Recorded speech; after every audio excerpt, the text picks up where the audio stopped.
For about a couple of decades or so, I used to really wait eagerly, breathlessly for his new books to be released.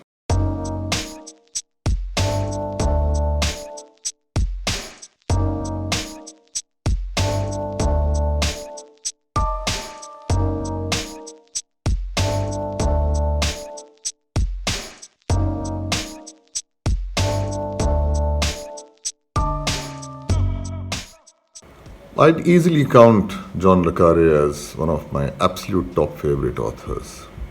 And I'm not merely saying this as a tribute because he's gone, but it is true. In fact, I would say for about a couple of decades or so, I used to really wait eagerly, breathlessly for his new books to be released. And not just myself, but the entire family, my aunt, my uncle, others. And every time the book came into the family, there would be a mad scramble, and my uncle, I must admit, used to really throw his weight around and insist that he would be the first person who would get to read it.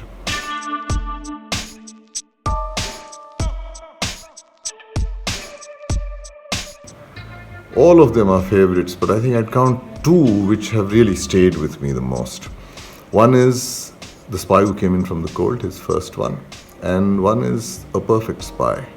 A Perfect Spy is not really a typical spy novel about espionage, but it deals more with the relationship between the father, Richard, and his son, Pim. It's written from Pim's point of view. And I think perhaps Pim was the most complex character that le Carré has created, I feel.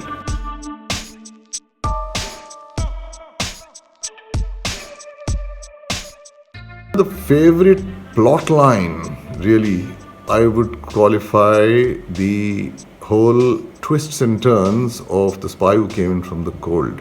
I'm not going to reveal it because I think it might be a spoiler, but the way in which Limas, the main guy, gets played.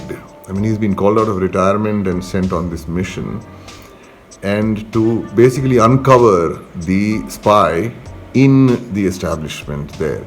And who he thinks is the spy and who he is being made to believe is the spy actually turns out to be the innocent person, and the person who's accusing is put into the dock. And it's complicated, but it is fascinating.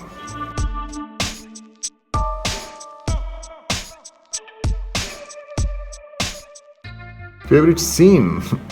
I think by all accounts, the scene which has stayed with me the most and which sort of really haunted me for a while was the last scene of Spy Who Came In From the Cold, when Limas has insisted that the girl who had helped him should accompany him out of across the wall, Berlin Wall, towards freedom. And reluctantly, his superiors had agreed.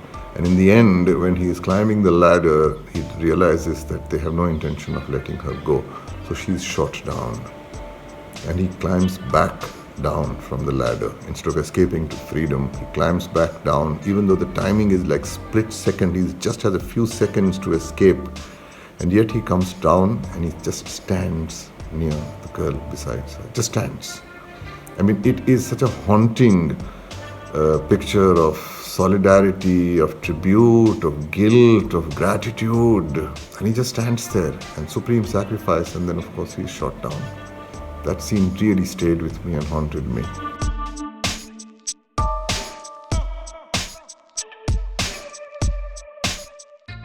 I'd say The Constant Gardener. The book was also very beautiful, and the backdrop is what I really was very affected by, the whole drug testing, the pharmacology industry. And I think that adaptation with Ray Fiennes and I like the most.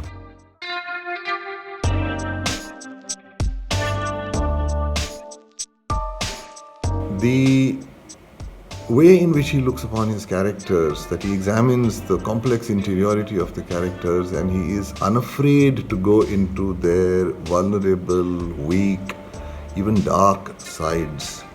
And he builds an empathetic relationship that we have with them in such a way that you never sit in judgment. You are just attached to the character, you build a relationship with the character, and you care for the character. So he doesn't allow you to sit in judgment. And every single character of his, I would say, of any significance in any of the books that he has written, always has a certain complexity.